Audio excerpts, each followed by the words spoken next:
No player should ever be permanently crossed off your draft list, especially in March. But there is such a thing as drafters fatigue. Not really, I kind of just made that up. But whether it's the yearly hype that just doesn't seem to pan out, the high price on draft day, there's just a few players in fantasy football that I'm sick of drafting. What is going on, Headliner Nation? Hopefully everyone's doing well out there today, where yes, we're talking about a few players that I'm kind of just sick of drafting in fantasy football. Now, in no way am I saying that these players suck or that they should be some must-avoid players for 2024. No, it's too early to say that. But these are a few guys that seem to come into each and every year with some extra hype, some extra expectations, and honestly, I'm kind of just over it. I'm really curious to see what players you kind of feel like this about, though, so be sure to leave those comments down below. Now, before we talk about a few of the players that I'm just sick of drafting, a quick message from today's sponsor. That's right, Jake. Today we're talking about the perfect jean. We're taking a walk. I'm taking you with me. And you know what I'm wearing? The perfect jean. They're so breathable. It's like 80 degrees here. I'm outside in black jeans walking. I mean, come on. What other jeans can you do that in? And you know what? Speaking of things that you can't do in other jeans, can your jeans do this? Or how about this? Look, I get it. You're saying, Taylor, I would never do any of that in jeans. And you know what? That's fine. I agree with you. But the fact is, you could. Out here doing all this stuff, and not once have the boys been crushed or worse. We were asked to leave the park because all the soccer moms kept staring. It was the jeans. There's no way your jeans can do all of that. It's time to say your khakis and get the perfect jean 15% off right now using our exclusive code headliners15 at theperfectjean.nyc. All the links are down below in the description. You can find them down there. Once again, that's code headliners15 at theperfectjean.nyc. Let's get back to the video.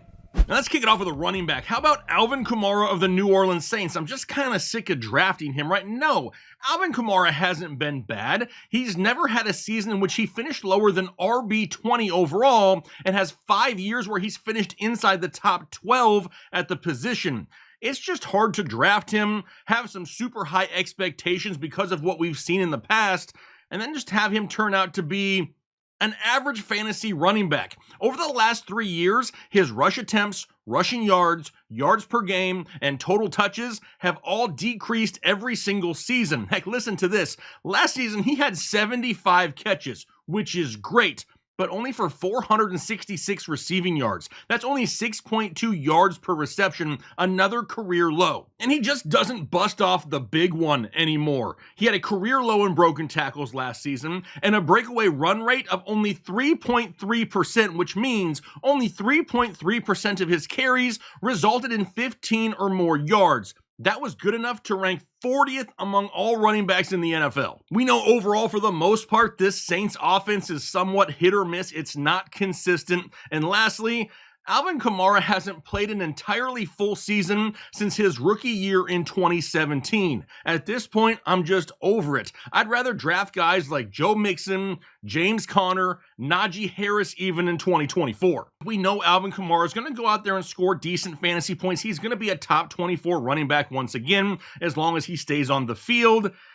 I'm just at the point where I'm looking for somebody with a little bit more potential pop. Alvin Kamara really isn't going to lose you very many fantasy football weeks, but lately isn't really going to win you too many either. Next up, another running back. How about Javante Williams of the Denver Broncos? Now, full disclosure, my name is Jake, and I am a Javante Williams truther. I got his damn jersey hanging on the wall behind me. I have been all over the potential of this kid since he was drafted. Now, we know he dealt with the ACL injury back in 2022, but even last year in 2023, we didn't see a whole lot that really got us overly excited for the potential bounce back. He had a career high in touches with 264, which is great, but he finished as the running back 31 overall in fantasy football. Only had 4 games all season long in which he scored double-digit fantasy points. This Broncos offense is going to look drastically different in 2024. We already know that Jerry Jeudy is gone and Russell Wilson is gone as well. What else is going to change in Denver? Now, every single year I want to buy the bounce back. I want to buy the hype of Javante Williams,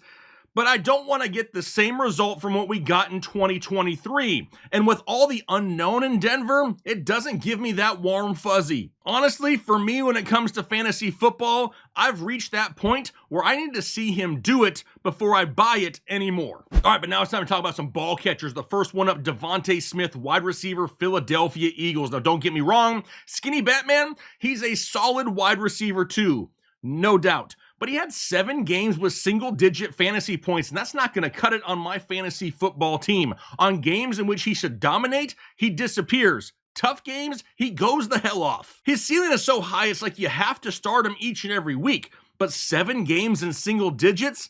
For a guy that you probably have to take around the 4th round?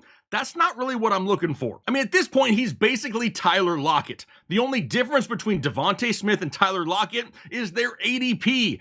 I can draft a similar wide receiver in Seattle, but I'm going to get him like 4 or 5 rounds later. In an offense like Philadelphia, where they're absolutely jam-packed with playmakers, he's just going to be inconsistent from week to week. Sure, when the season ends, he's going to be a 1,000-yard, 7-touchdown guy every single year. But now we know they've also added Saquon Barkley. That just adds another playmaker to the mix. Once again, he's not going to be bad. He's just going to be a headache to own and figure out whether or not you should start him each and every week. And for that reason, I'm kind of sick of drafting him. There's a couple guys that I'd rather get a little bit later, especially guys like Drake London or even Christian Kirk. I'm all over them in the later rounds, and I'll probably pass on Devonte Smith most times in 2024. Which only leaves us a tight end, the football kind, of course. Here we're classy over here. It's Mark Andrews of the Baltimore Ravens, and a lot of people may not be on board with this one. But really, this one is just because he's starting to acquire injuries on the regular each and every year.